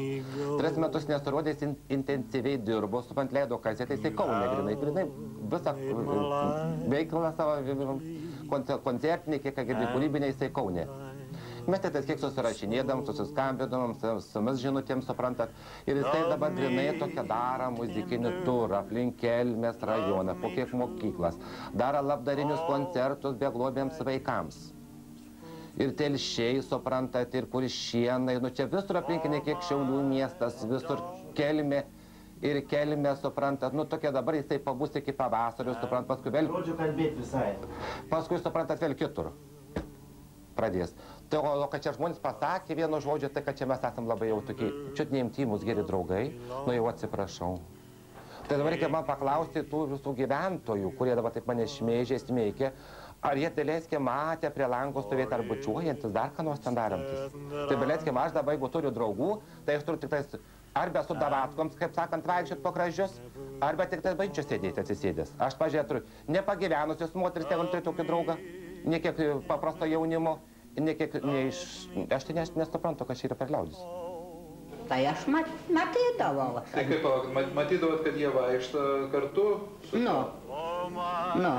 į bažnyčią atein kartu ir iš bažnyčios parein, nes aš vasarai šiai tuoliu nepainu, sioliuks būdavo, ant sioliuk atsėdžiu. Nu, tai aš mačiau, kai jie vaikščiu. Kad pastoracinė taryba galbūt galėjo atleisti Kęstą dėl kažkokių jo ryšių su vyriškiais, būtent su... Ne, taip, anksčiau buvo, tai ne, tai jis paskutiniu metu atvažiuoja, čia būna, tai sakiau, kaip to, sako, Kęstas priėmė, neturi kur gyventi, reiškia, ten namą, mama išvažiavusi į užsienį, namas išnuomotas, sako, tai kažkur susitikė, tai paprašęs priėmė, būk valio, tai... Jisai rašo, kad taip nusprendė pastoracinė komisija. Gal dėl draugystės su muzikantu. Tai gal jisai nori tos draugystės, aš tai nežinau. Tai reikėjo paklausti. Šito klausimą reikėjo paklausti jo tik tais. O tada, kai sprendė šitą komisiją, ar jau gyveno Aidas pas jūs? Buvo. Buvo. Buvo jau. Bet tai ar jis jaučia seniai? Ne, jisai supranta, nu kiek jis pas manis pabūna. Jis pabūna savaitę pabūna. Jo kitas nebūna 2-3 mėnesiai nebūna pas manis. Jis atvažiavo kaip po mėnesį, jis pabūna gal 10 dienų vėl pabūna, ilgėliau, trumpėliau jisai vėl išvažiuoja. Jisai kad gyventų, jis negyvena čia pas manęs. Jisai, suprantat, jis turi savo veiklą, jis yra muzikantas, jisai su visais dainininkais jis bendrauja. Tai vienas va pasikviečia kokią dainininkę, tai kita pasikviečia dainininkė, va, Aidai, gali supranti, aš važiuoju ten koncertuoti, aš noriu, kad ir tu padainuotum keletą dainų. Aistros virė vis labiau ir labiau. Į kleboniją ėmė rinktis pastoracinės tarybos nariai, miestelio šviesuomenė. Tikslas – apsaugoti kleboną. Nuo ko? Galbūt nuo grėsiančios nuodėmės. Tačiau netrukus jie patys pasakys, kodėl klebonijoje sušauktas neeilinis tarybos posėdis ir kodėl viešam jūsų teismui ant šios kėdės, akis į akį su parapijiečiais, sodinamas buvęs zakristijonas Kęstutis. Žodis suteikiamas seniausiai pastoracinės tarybos nariai, poetei Juzefai Ramanauskaitei. Kęstuk, kiek sykių aš tau sakiau, Kęstuk, dirbk savo darbą, tu nedirbk, tas tau nereikia. Kiek sykių aš tau sakiau? Aš pareigas atlikau gerai. Pareigas atlikau. Aš tau pasakysiu paskutinį. Jeigu kada neatvažiuodavo į koplyčiai, kada jau neatvažiuodavo. Man tavo koplyčiai nereikėjo, aš tavęs neprašiau, geriau, kad nevažiavai, netrukdai žmonėms poterį kalbėti. Tikrai gali teisingai, dainuodavo aš. Aš tau pasakysiu, amžinatilsį dar klebonas pasirodys, bet per pamaldas tu apie bažnyčios langus lakstėjai, žiūrėjai pro langus, lyg pamišęs vaikas. Reikėjo kunigui tarnauti prie mišių, lietukas pats nešiojas prie altoriaus tvarkos, o tu girtas šlitinėjai gatvin. Bet tai jūs matėte? Taip, mačiau. Matėt. Tai vienu žodžiu aš buvau jūsų kaip šešėlis. Taip, tu buvai į klebonui bučiuk, atsiklaupęs į kojas. Palaukėt, netrukdykėt, kada vien net visi nešnekėkėm, po vieną šnekėkėm. Šitun. Mane nutraukėt, ką aš norėjau pasakyti. Jūs sakėt, kad gėrė jisai. Taip, bažnyčioj dirbantis tarnautojas gerti negali. Jis turi eiti savo pareigą. Kas savo kūdėžutės krapšti? Nežinau, reikėjo O tau reikia tavę įsitikinti ir žmonės, kur matė tavę, bet krapštant tą savo kūdėžutės. Ar gali, sakot, jūs man pasakykit per 100 metus, kad zakristijonas krapšti aukų dėžutės. Suprantat, ir dalyvaujant man tokio procesijos eisenoje, vienu žodžiu priėjau prie Juzefos Ramanauskaitės ir pasakiau vienu žodžiu, sako, Juzepas, sako, va čia, sako, prašom, jinai, sako, eiti prie tų jau iškilmingų žmonių, žinai. Jinai man pavadino vienu necenzūriniu žodžiu. Necenzūriniu žodžiu, kurį aš nenoriu minėti. Necenzūriniu žodžiu ant manęs. Pasakė. O prieš atleisdama iš darbą, pasakė, išliksime gerais draugais. Tai va, įsitikinkit, kokie gali būti žmonės. Akyse geri, už akių blogi. O tai ką jinai pasakė, jūs pasakyk. Ne, aš šito žodį neminėsiu. Jei tegu būna ant širdies sąžinės šitas žodis. Tokie žvėri, tai dar nėra buvę kražiaus. Nereikia žmogų labai skaudžiai apkalbėti, tau sakiau parasėdį. Negalima. Savo patys tėtis apkalbėti. Ne. Nereikia skalbėti. Sako, kuniga, parsidedi, nors švenčiausių, nors, sako, atsiprašyti, kuniga. Nu, sakyk, dabar jinai, moteris sakė, kad jūs be kelnių šokot kažką. Bet tai paklauskit, ar jinai buvo norimatė, kaip ona gali kalbėti, jeigu ona nematė, nebuvo. Aš nemačiau, buvo visi... Kalba štekėja. Dabar nieka čia neišgirsi kražiai, tik kalbas. Bet jinai sako, kad jūs ją užpuolęs buvo. Taip, užsipuolė, grinai apkalbų, kad mane labai skaudžiai apkalbėjo. Nu tai tu prie ją jis paklausė, kiek, kad taip, o dabar pūlymą iki mani muštinu. Ai, kaip tik ta čia neįsigau tokį nesąmonę, aš turiu liūdininkų, paregiam 3 iš liūdininką ir kur tik dabar visą miestą šneka, mane išvežiau už tavo mušimą į liūdininką. 3 žmonės paregiam iš parduotuvės ir visi matėm, galim paskam dar iš Šiaulių. Vais atvažiavau savo pabėgavos už visą. Iš Šiaulių dar turi liūdininką, iš Šiaulių turi. Dar turi Šiaulių liūdininką. Turi, pijuokų turi prisirinkęs. Ne, pijuoką, tai čia visi pijuokai yra kražiai, tai turi klausti, kada pijuokėsi. O tikra. O tai pati kas yra pijuokai yra tokie. O tu pats pijuoksies. Tai vienas, tada ne visi, tada pijuokai. A nežinot, kad tu geri. Tai kas dar gera? Nežinot. Tai kas dar gera? Tai geri dėl manęs, kas nori žmogaus, tai neužkabykiuose ant kelių. Tai va, tai kas... Mano rankas vaikį iškirta, kad maniuks man iš rankų. Senas žmogus, ateisi į bažnyčią, aš tau skarikį sudraskysiu, nuimsiu. Aš tau, ar tu pergamentant skarikį, Jeigu neturi, gali nupirkti.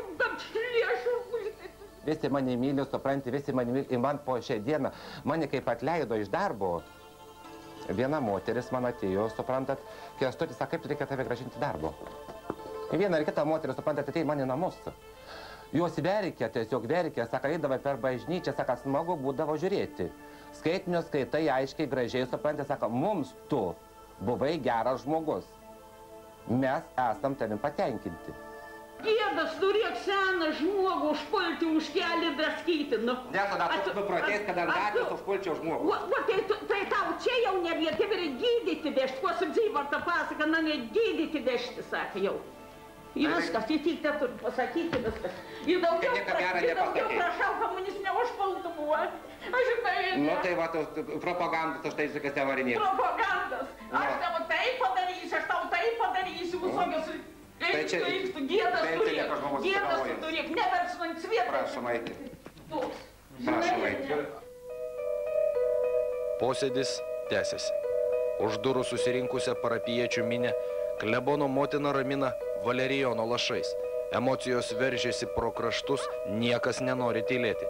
Kražiškiai tiesiog veržėsi pro duris, kad akis į akį susigrumtų su savo buvusiu zakristijonu. Antroji nuodėmė. Ant šventoriaus slenkščio susirinkę parapijiečiai, praverdami klebonijos duris, prisiekė sakyti tik tiesą, kalbėti tik apie tai, ką patys matė ir girdėjo. Buvusi bažnyčios varpininkė, persižegnojusi, pradeda savo pasakojimą. Sako, kad ją piktina nuolatiniai zakristijono išgėrinėjimai ir nekatalikiškas elgesys.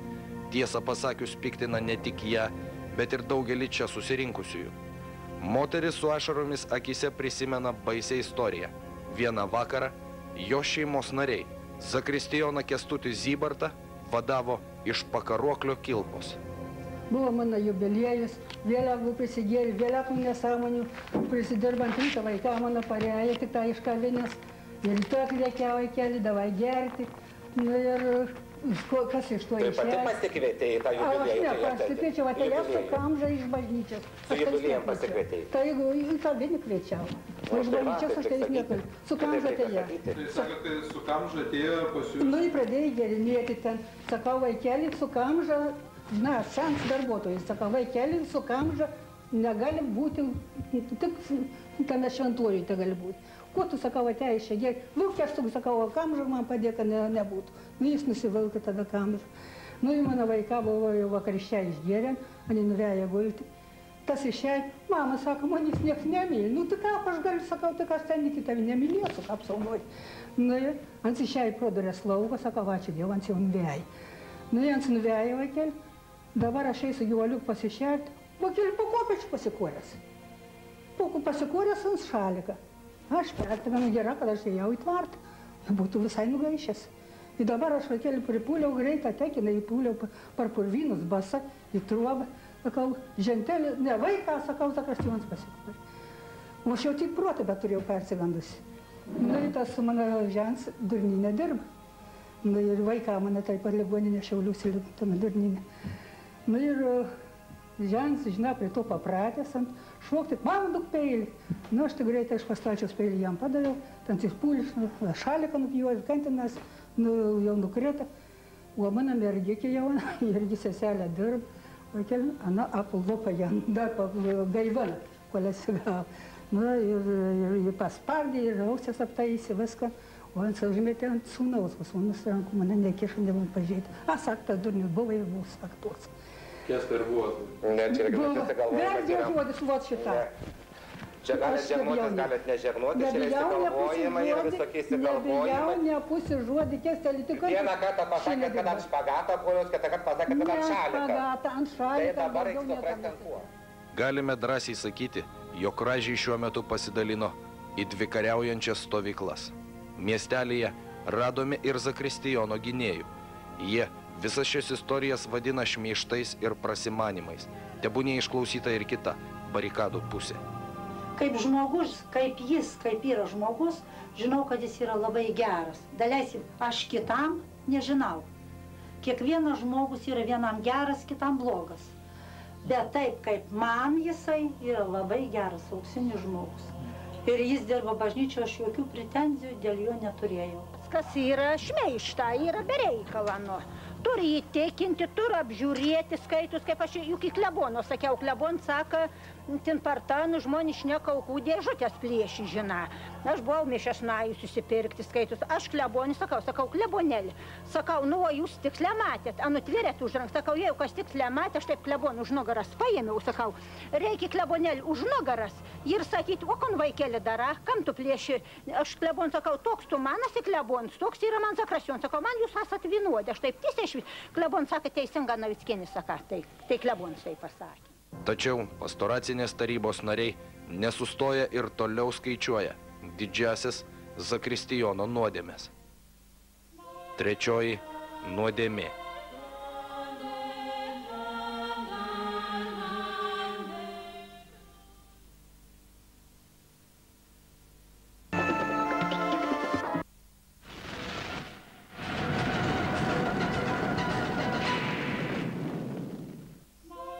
Trečioji nuodėmė. Užbėgdami įvykiams už akių pasakysime, jog vagiančio Zakristijono niekas už rankos nenutvėrė. Niekas jo neapskundė policijai, tačiau šiandien parapiečiai sako matę, kai pasibaigus mišioms, bažnyčios tarnas nedrąsiai sukinėdavosi apie aukų dėžutes. Apsižvalgęs aplinkui, jas atidarydavo ir kažką godžiai kimšdavo į kišenes. Ir buvo vakarėlis, reiškia, ten draugai, buvo ir pritrūko pinigų. Sako, važiuojame mano seifuką, tokį aš turiu bažnyčiai. Nu, ta prasme, nesakė, kad bažnyčiai. Sako, važiuojame mano seifuką, aš pasiimsiu pinigų. Reiškia, nuvažiavo bažnyčiai, pasiėmęs raktus, užsidegė žvakę, nuėjo naktį bažnyčiai ir po to už 10 gal minučių pasinešė saują pinigų po litą, po tautą. Išėjo ten, atrodo, butelis, degtinės ir cigarečių pakelis. Reiškia, iš kur jūs galite seifuką turėti? Nėra jokių seifukų. Bažnyčioje nėra jokių seifukų? Ne, yra tik vienintelis seifas, kur Zakrastijoje, kur būna sudėtos monstrancijos, relikvijoriai visi, bet tai ten būna tik tai pas klebono raktas. Nu ir dabar mane Zakrastijons, galim žiūrėti į sejakės, nebijokim nebiškendė. Štai žiūrė, jokia labai pasavo, štai tokia kreipėdėlis. Nu ir vaikeli, tu gal mane matė, gal nematė. Aš vyrų pusę gale prigavo antram ir trečiam suolė, dėjau knygas. Tu atleikė prie Antaną, paėmė už tuos dėžės, žadėjo bėgti, kažkai kur, į Zakristiją nešti, ar kur aš nežinau. Ta didelė dėžė, kaip aš turiu panešti, didelė dėžė. Tokia didelė dėžė, aš panešiu tokią dėžę aukštumą. Ne, duokė, va tokia šitą dėžę, Ai, tos mažikės, kur buvo. Prie Jorigi, kur dedu. A prie Antaną, prie Jorigi, pati nežinau, prie kokio dėžę. Ne, prie Antaną autoriaus buvo. Buvo šventam Jurgiui žmonės dėda už gyvulius į uokas. Nu ir paskui man gali padėti tą dėžikį, aš pasakysiu tau, kad aš tašką. Padėjo tą dėžikį, tai pripūlė, aš reikia bak su rankoms. Ir aš žadėjau sakyti, kestų kanterį. Žinai, senas žmogus galėjau pasakyti. Ir reikia, kad būčiau žinojęs, kad tokias panelas jie. Ar paskui sakau, vaikėlį man neįleis ne į bažnyčią. Įeiti, arba reikia man lipti ant tavo viršaus zvanyti, un nustumps senas boba ją pakalti. Išlaužė, nežinau ką daryti, tada išguldė tas dėžutes čia ir padarė, imitavo vagystę. Jisai pats mano taip? Ta pati pat. O kas? Jis paskui puolė man ant kelių, reiškia, ai, nekvieskit policijos, čia kaip nors, ai, tai būna ramybė. Ir paskui puolė ten kokį popierių, jis to popieriaus turėjo nematyti, nežinau, kad jis ten popierių tą paėmė, kodėl jis tas numestas, reiškia, aukos šitos dėžutės popierėlis suglaudynas ir taip numestas po suolu, reiškia, jis ten puolė tą paėmė. Ir viską, reiškia, žinojau, tarsi iš anksto surežisuota. Natūraliai žmogus turi, aš psichologiškai perpratau, bet galvoju, nu viskas aišku. Ir dabar jinai neužakinta, ta spynelė yra išplėšta. Yra spynelė išplėšta. Aš kviečiau meistrus, kad atvažiuotų kitaip ir pataisytų, kitokių būdų, reiškia, užtaisytai neprotingai padarė. Tai meistrai, reiškia, turi padaryti lygiai, kad neįtų, arba jau reikėtų labai plėštų, išplaušti. Tai jūs tada, kai atėjot, buvo išvartytos visos? Jo, jos buvo taip paverstos ant šono. Taip, gal sakau, gali paimti, yra sunkios, gali paimti, versti ir bandyti, kad pro čia išbirtų. Sunkiai, bet tai tada pro čia reiškia jau buvo atsuktuvas koks kištas, va kažkaip ir bandyta laužti. O tie meistrams aš priekaištadavau, kad kodėl minkšti aliuminiai tie, reiškia, minkšti yra tokie, turėtų būti stiprios, normalios spynelės, tai čia yra labai butaforiška. Butaforiškai nieko tas nepadeda.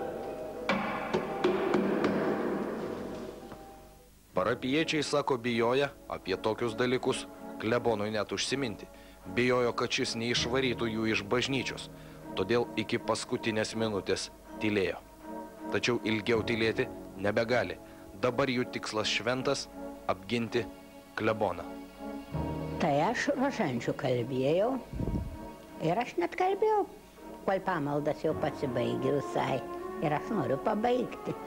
Ir žmonės išvaikščiojo iš bažnyčios, o aš antram krašte. O aukų dėželės buvo padėtas prie Šventą Antaną. Tai jis ateizo krastijas prie tų dėželių, bet tos dėželės atviras tokias, nerakinamas. Atsidarė, iš vienos dėželės pasirinkai kišenį, iš kitos dėželės.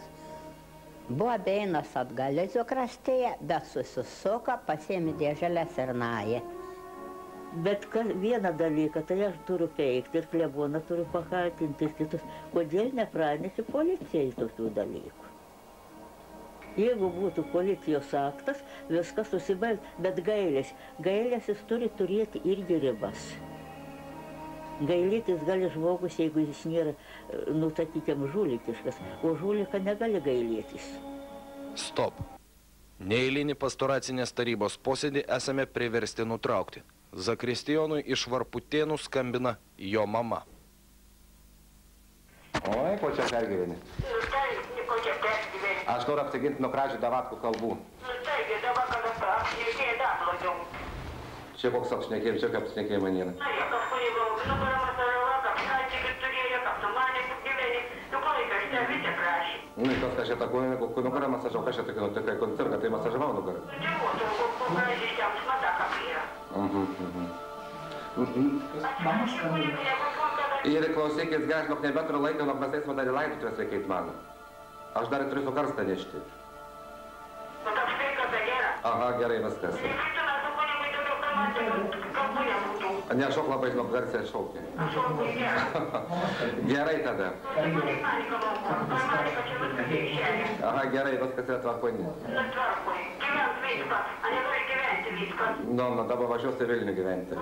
O taip, didesnis miestas mažiau, žmonės savęs nepažįsta. Ką? Ai, į Ameriką važiuosime. Apelsinus skinti. Nu, gerai, tada viskas, nebėra laiką. Gerai, taip. Taigi, po ilgų ginčų ir diskusijų, pastoracinė taryba Zakristijoną Kęstutį Zybartą atleidžia iš užimamų pareigų. Dabar jau buvęs Zakristijonas griebėsi kraštutinių priemonių, kleboną apskundžia darbo inspekcijai, o galiausiai paduoda jį į teismą. Dėl neteisėto įdarbinimo, o vėliau ir dėl neteisėto atleidimo. Neradom Pročkos kalbėjos 3 savaitės Zakristijonas liko pareigas. Valytojos neteko pareigų, išėjo žmogus. Zakristijonas dirbo, plovė bažnyčios sekmadieniais, atėdavo, plaudavo, valydavo ir atlikdavo Zakristijono pareigas. Buvo gerai. Patikdavo, sakydavo, išmozinta, išperlinta, žinai, sakydavo. Būdavo gerai. Bėstis apie to kalbėdavo ir ant praeitos, tos, sakydavo, ant visos užtek. Ir žmonėms tai tikrai neįtiksi. Jeigu klebonas taip daro, mane taip nužemino. Taip mane nužemino. Nes kadangi klebonas, aš skaitau, jau čia yra kaip Kražių garbingas žmogus, kaip seniūnas, kaip klebonas, kaip Lietuvos prezidentas. Taip ir klebonas, tai tik kažkokią tai lemiamą žodį tai turi. Jis turi savo galvą vadovauti, o ne kažkokių žmonių pasakymais. Turi pamatyti, turi pagauti už rankos, turi kažką turi, bet juk žmogaus nenuteisė be įrodymų. Turi būti tokie įrodymai, faktai, turi būti pasitvirtinantis, kad aš esu toks, ar vagis, ar ten dar leiskida kažkoks esu. Tuo tarpu klebonijoje dabar jau dirba naujasis Zakristijonas, kapinių sargo Florijono Jurgilo sūnus Žydrūnas. Bažnyčios tarnas sako, dirbantis be jokio atlygio, gauna tik tiek, kiek jam paaukoja parapijiečiai. O buvęs Zakristijonas ir toliau kovoja. Renka parašus už save, kad vėl galėtų sugrįžti į bažnyčią ir dirbti. Vyriškis mums tikina surinkęs apie 100 jį palaikančių miestelėnų parašų. Tačiau pastoracinės tarybos nariai ir toliau veja Kęstutį lauk nuo šventoriaus. Dokumentus turiu. teisme parodyti. Parodyk, čia. Bus teisme parodyta. Bus teisme Tu iš kokių gražučių prie mane, aš pats mačiau, kad tu pinigus vagiai. Aš galiu įvardyti liudininkus, kad prie matys. Gerai, atsivesk. Aš teisme įrodysiu, kad tu reiškia dirbi teistas. Nu ir kas, aš pasitaisiau dabar. Pasitaisė, tai gal aš ir dar pasitaisysiu. Ar aš Tai nepasitaisysiu? ligonis esi nebepasitaisysi, tu nepataisysi ligonis esi. Ne, šitam. Ton tuščią lapą, pasėmėjai tuščią lapą, jis sakai, man klebonas prašė surinkti parašus ir jeigu aš surinksiu parašus, pastoracinė taryba mane paliks dirbti. Jau paskui, o paprastai, kaip tu čia surašai parašus, tada atsieis viršus, surašai, ką tau reikia. Kvailytų. Kitas šios istorijos herojus, estrados žvaigždė Aidas Manikas, ir toliau gyvena pas Kęstutį. Su mumis dainininkas bendrauti nepanoro. Tuo tarpu miesto tikintieji su žvake rankoje ir toliau būdi prie šių dviejų vyriškių namų lango. Nepadės Šiaulių vyskupai, dabar viskas padedu tašką, pasakau prieš kamerą. Nepadės Šiaulių vyskupas, yra karsiduolas. Viskas aš pilotai. Po trumpos reklamos ištikimiausiams žiūrovams žadėtasis siurprizas. Pirmasis – politinės hipnozės seansas, kurio metu sužinosite, kadagi atsistatydins prezidentas Rolandas Paksas.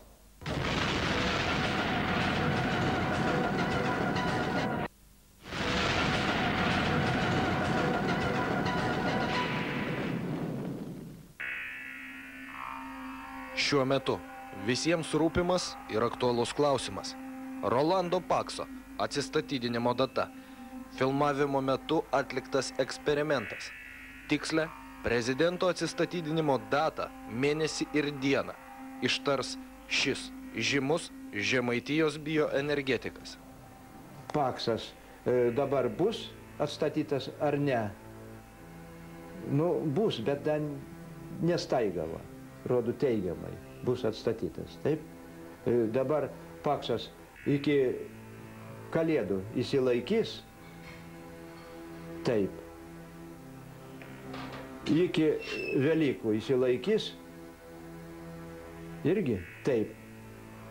Iki vasaros. Iki 1 gegužės įsilaikys, ne. Antgamtinės galias turintis Adomas keičia žmonių likimus.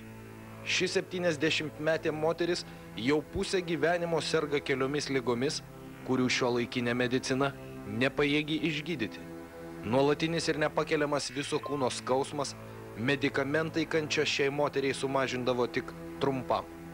Po pažinties su bioenergetiku Adomu, jis sugeba numalšinti nesibaigiantį ir nuolatinį galvos skausmą. Vaistų jai nebereikia. Nu kaip stebukladarys, kaip stebuklus daro. Padeda daugam, labai padeda. Išbandžiusi beveik visas įmanomas gydymo formas, įvairius ekstrasensus, tradicinę mediciną, šiandien po pažinties su žemaičiu Adomu ši moteris jį lygina su garsiaja, pačiam prezidentui artima žiniuone Lena Lolašvili. Politinės hipnozės seansas ir stebuklai kitą ketvirtadienį be 10:09 vakare. Šiandien viskas. Tikimės jūsų dėmesio ir laukiame jūsų prie ekranų lygiai po savaitės. Ketvirtadienį iš karto po LNK laidos